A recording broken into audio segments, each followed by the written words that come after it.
3, 4 years old, when I can remember, or 5 years old, I remember him building the boat, the Nixon.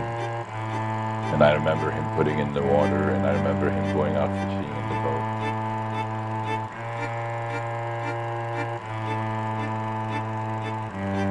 I would say that actually my parents were the pioneers, more so than myself.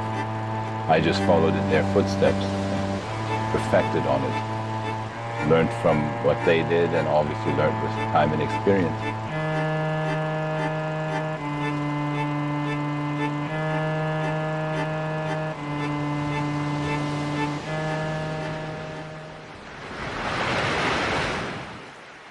When I've built up my business, I always looked at it as what would I like?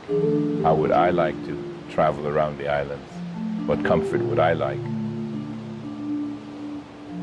It's a good feeling, it's a satisfaction that we can get out of it and saying, well, these people really enjoyed it. And that they recommend us.